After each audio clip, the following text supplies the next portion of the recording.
Welcome, ladies and gentlemen, to New Wave Global. I'm Asad Ejaz Butt. Ladies and gentlemen, there's another crisis simmering in the world right now. Businesses have started waiting for the bad news. Perhaps the global economy is bracing up for another economic downturn.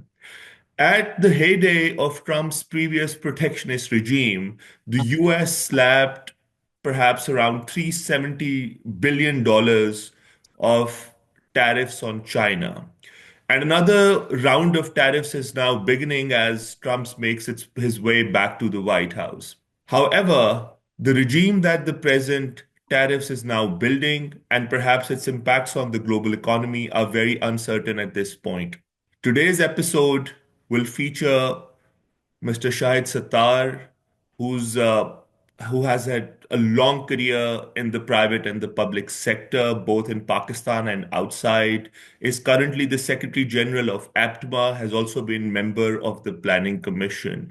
Will start this chat, this perhaps debate about the American trade policy, and talk to Shahid Sattar Saab about a number of issues, including how the tariffs would impact China, what kind of response should the world expect from China, and where are we headed? Join me in welcoming Mr. Shahid Sattar. Thank you for joining, sir. Thank you, Asad, and thank you for the kind introduction. Um, I was looking at it more from the perspective of Pakistan. And insofar as Pakistan is concerned, Pakistan exports textile goods worth about $6.5 to $7 billion a year to the US. Um, I don't see much of a change in that. Uh, Perhaps we may gain a little bit because China will not be able to export as much. So some part of China's exports will naturally flow to Pakistan. Uh, However, the this may be a very short-lived phenomena because Trump is threatening to impose tariffs on all countries. Pakistan already doesn't have any preferential trade agreement with the US, and the tariffs that it will impose may perhaps, we're not sure at the moment, but may perhaps increase the quantum or the incidence of these tariffs. But I think even if that happens, that would offset the gain that we would make from the loss of China. However, in the longer term, I believe that a trade tariff war is not in the interest of anybody. Uh, because if being part of a global value chain, you go to the country or the region which affords the greatest advantage of production or of growth or whatever. So you maximize the economic value for all. Imposing trade barriers necessarily means that the overall wealth of the nations is being decreased, which points to a bleak winter at a worst, or at least a slowdown in the growth of economies. I want to start with some sort of a definition of what kind of a protectionist regime Trump is adopting, and perhaps what are tariffs in their general sense? Do you think that the current tariffs that the US is adopting is similar to something that we've had in Pakistan for the past, say, 2 years when we were restricting imports through tariffs or quotas? Or do you think the kind of tariff regime that Trump is adopting is kind of unheard of or is different from the traditional protectionist regimes adopted elsewhere in the world? First of all, I'd like to point out that Pakistan did not adopt any tariff regimes to restrict imports. What it instead did was it restricted the opening of letters of credit and of there was no formal announcement as to what would be allowed to be imported and for what LCs would be opened or so on. But informally, the banks were told that they were only to open LCs for those items for which they had the foreign exchange cover. Uh, each bank was to manage within its own uh, ambit or territory as to how much export dollars it earned and how much import it could finance, which necessarily in a country like Pakistan, which imports about two and a half times um, the value of imports versus the exports it does, meant that a lot of imports never happened through the formal channels. Hmm. So basically, we did not resort to any uh, punitive tariffs on imports. We rather uh, banked on the banks not opening the LCs or financing any imports. So Uh, which you would call what if that's not a tariff? Is that a quota in its no, it's definitional not. sense? No, it's neither a quota nor a tariff, Right. but it is what you would call is restriction of, I mean, administrative restriction on imports. Right. Right. And So what yeah. happened in this case was that you created the opportunity for export houses who had the export dollars and whom which they could direct to any bank or any particular bank to sort of dictate what got imported Hmm. and also the opportunity for the bankers Hmm. to sort of choose which LCs to open and which not to open. Uh, and that also created the opportunity for some level of corrupt practices, I must say,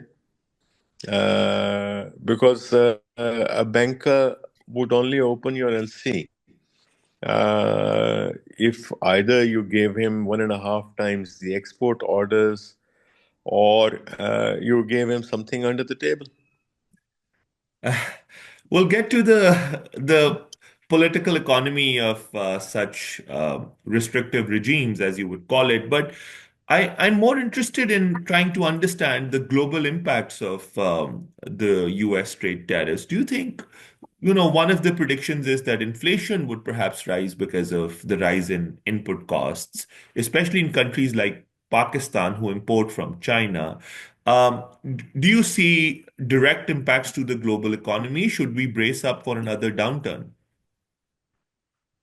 Yes, obviously, as I said earlier, um, uh, the impact of any trade restrictions uh, would necessarily mean an increase in costs, would necessarily mean an increase in the general price index, uh, which is unnecessary in the least, because you could have avoided that by allowing freer trade and uh, uh, least cost solutions. So what you're doing is barring the least cost solutions and increasing the cost for everyone.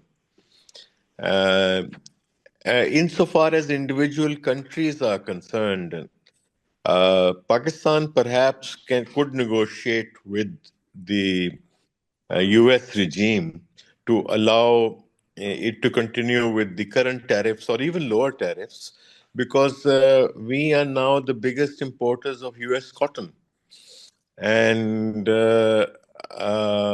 we could argue with them that at least allow us the same, whatever we import from the US, we should be allowed to sell back to the US on better terms. Um, that is something that if we had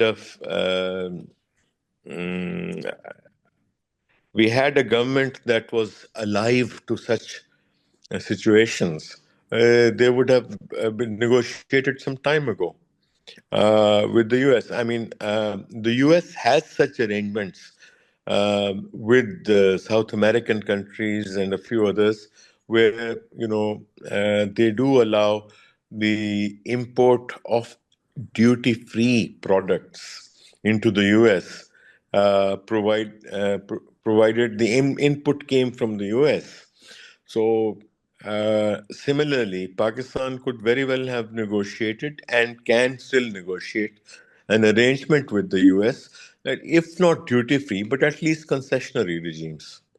Do you think concessional regimes are possible under the current political environment in the US? I'm assuming that the US would be withdrawing from such agreements with South American countries as well.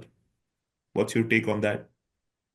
No, if the concessionary regimes are back to back with import from the US, then obviously that won't be the case. I Okay. mean, if Pakistan imposes some sort of a tariff on imports from the US on cotton, for example, we would very easily switch to other sources of cotton, like Brazil, for example, or Australia, or other countries. There's plenty of cotton in the world. So, uh, but for that to happen, we would have to have a regime in Pakistan which has some sort of a connection with the American regime. At present, I don't see that. And and and how do you see Pakistan's trade relations with the US? Have they evolved over the years? Have the terms become more favorable for Pakistan? Or perhaps, you pointed to one of the changes that we need, especially focusing on textile sector. Where do you see trade relations going in the future, and how have they evolved? Unfortunately, they haven't evolved. We've not had a preferential trade agreement with the US on textiles or any other thing, for that matter. But I don't see the present regime being able to negotiate a trade agreement with the US. And our trade relations with the US have not worsened, but not bettered over the last few years. Hmm. Uh, the problem that we are going to face now is that China, when it will not be able to export directly to the US, is already dumping a lot of cotton yarn and a lot of other things into Pakistan. Hmm. And the US has declared, and in fact is enforcing legislation that should you be using any Chinese, especially Xinjiang origin cotton or cotton yarn for export to the US, they would, not allow that to happen. And they've started testing at US ports Hmm. for the origin of the material that is imported into the US. And if it is found to contain Chinese origin yarns and especially Xinjiang, so then Pakistan could face severe consequences. Uh, Hmm. and since Pakistan does not have a functional track and trace capability, I'm afraid we are going to end up in that situation where some of our exports to the US are going to be found contaminated with with Chinese imports. How much of And Pakistan's textile exports go to the US? Like, if you could put your finger on a yeah, number. about $7 billion currently per Oh, annum. per annum. And how much is that of the total textile export share? About one, about 35%. So that's sizable. That's sizable, yes. And unfortunately, if we do not uh, become aware of the situation that's arising and do not curb that, we will lose a lot of that share. So Although it's nothing. The American market is huge. We provide perhaps less than 1.5% or 1% of the American imports in this case. But for Pakistan, that's a huge, chunk of our exports. So you think the only risk to Pakistan at this point is that it could become like a pathway of Chinese products indirectly entering the US markets? Is that the only risk? Yeah, that is the major risk, and it's already happening. Let me not Hmm. mince my words. China is already dumping its yuan into Pakistan Hmm. at rates which are well below the yarn made in Pakistan. So our exporters, obviously, not all of them are, fully aware of the situation, but are buying these yarns and converting them into cloth and products and so on. And uh, obviously, the bigger ones are aware and are not exporting that particular thing to the US. But there are some not unscrupulous, but houses who are not fully aware of the consequences. And we will end up in this situation where Pakistani imports into the US, exports from Pakistan, will be labeled as coming indirectly from China. That's an interesting point. And do you think when you say Chinese are dumping in the Pakistani market, perhaps that's an indication that even a bigger scale of dumping would be happening in the US? Do you then think that Trump's response was somewhat rational to impose slap tariffs on China? No, not at all. Why are the Chinese dumping in Pakistan? It's because they're unable to sell anywhere else. Uh, uh, the Chinese would not be dumping their yarn or cloth into Pakistan if they would get a better price from anywhere else in the world. And the reason why they are dumping in Pakistan is because of the American prohibitions on their products. Hmm. So does that indicate that countries that trade with China would now be affected, but countries that don't trade with China may not perhaps be affected by Trump's tariffs? Is that what you're saying? Yeah, no, the issue is I'm talking of particularly the textile industry. Right. Uh, the I mean, yes, Vietnam, for example, is a big Chinese consumer of their products, textile products, and so is Bangladesh. India, on the other hand, is not. Uh, so India could be a big gainer in this Yeah, that's instance. that's exactly India was what I was pointing towards. Do you think India is effectively safeguarded from the negative impacts of Trump's tariffs because it doesn't trade with China? No, India does trade with China, but the Indian the cost of yarn or cloth produced in India is a lot cheaper than that of Pakistan or Bangladesh or Yeah. Vietnam or whatever, because India has a much lower energy tariff. And the basic textile industry is energy intensive. So when in India, Indian yarn is so uh, can be bought at much cheaper rates than Chinese imports. So why would Indian exporters buy Chinese yarn? Whereas in Pakistan, Chinese yarn is available at 20-30% lower than Pakistani rates.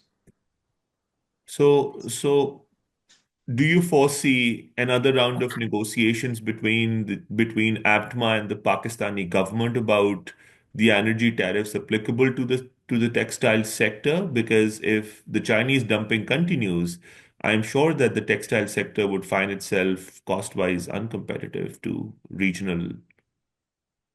Well, that already has happened. And in the last 6-7 months, more than 120 textile units, basically yarn manufacturing units, have shut down or closed because of the high energy tariffs.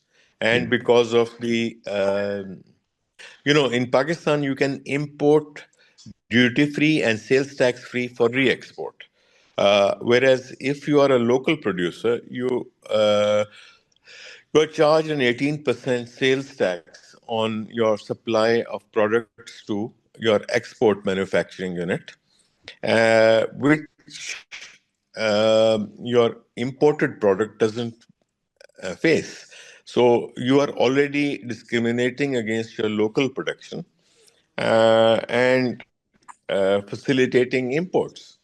Hmm. Uh, Given that situation, and then the higher energy tariffs, uh, just for to give you an idea of the scale, China charges cents per kilowatt hour for yarn manufactured in Xinjiang province. Pakistan, on the other hand, between 10 and 16 cents per kilowatt hour. The 56% of in Pakistan is currently energy. Uh, a reasonable worldwide average would be 30%. Hmm. Uh, so we are well above that, and our energy tariffs are making our uncompetitive. Forget the taxation policy; that is an added uh, disincentive. Hmm. Um, our tax policy, although ultimately you do get the refund, or at least in theory, but even that refund comes, 6, 7, 8 months later, and perhaps you do not recover the full refund, and then the cost of financing all that. So our basic industry, which is spinning and weaving, have are basically on the way out. My last question to you would be, should we expect rise in inflation, especially when it comes to textile items and textile products? Do you see prices going up in the future? Are you talking for Pakistan, or are you talking around the world? What should the Pakistani consumer expect? Yes. Uh, the Pakistani consumer should expect prices to rise, but not by that significantly.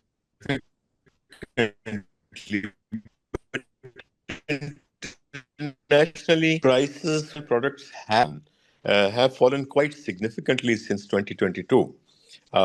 There's a decrease in the unit price of textile products by about 30-35%. But that is basically a function of the price of cotton. Hmm. Cotton was trading at $1.30-40 in 2022, when it's currently trading at about 70 cents. Right. So, which is the much larger input into the prices than anything else. Um, so yes, prices will increase. Will increase in Pakistan because Pakistan um, is currently, uh, its exchange rate is currently at roughly 270.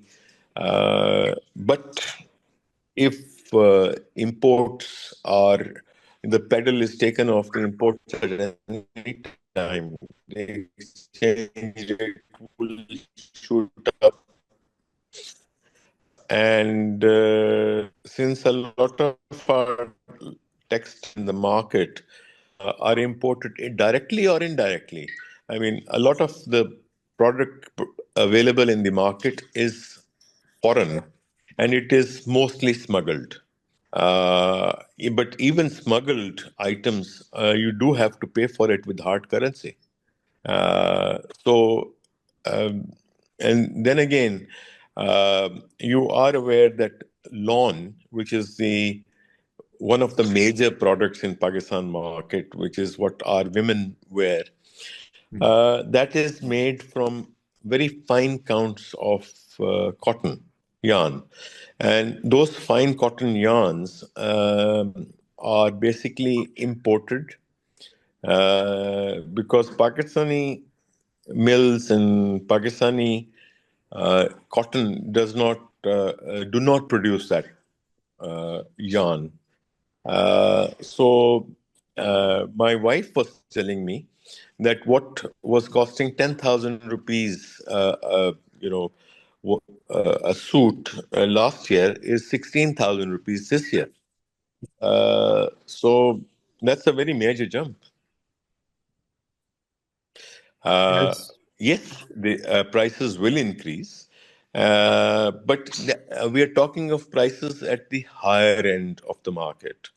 At the lower end of the market, Pakistani market is reliant on cheap Chinese imports or imports of used clothing. I don't know whether you're aware of this or not. Pakistan is the largest importer of used clothing in the world. On a per capita basis, it imports 10 times that of Bangladesh or India. Hmm. Uh, and uh, in the you must, but it must also be taken with a pinch of salt, because in the containers that come labeled as used clothing is brand new clothing as well. Out of 7 containers I had, the customs open about 3 years ago, 3 containers contained brand new stuff. So that's a mislabeling to avoid government Import duties. regulations. Is that what you're Yeah, saying? government regulations, import duties, and all that. Hmm. We have, if you want, let me put it another way. I mean, look at shoes, for example. Why isn't our shoe industry, uh, you know, being able to compete with import stuff? Because the ITP value of a pair of shoes in Pakistan is perhaps $2 or $3, Hmm. and the tariff may be 100%. So you Hmm. pay another 100%, two to $3 on top of that, and so you, on the face of it, it's a $5 import. In reality, the cost of that shoe, even from China, is not less than $10. Hmm. Uh, and yet the importer is only paying $2 on top of that Hmm. as duty, even despite the fact that the duties are 100%. Hmm. Um, so basically, and this you can check very easily, because what China reports as exported to Pakistan is less than half of what Pakistan reports as imports from China. So there's an imbalance between the two figures. which has to be just the underreporting of imports. Shahid Sattar sir, we'd have to stop at this point. Thank you for providing a great explainer on Trump's tariffs, trade policy, what options does Pakistan have, and what dedicated impacts we would see on the textile sector in Pakistan. Thank you so much for joining My Shahid pleasure. Sattar sir. Thank you.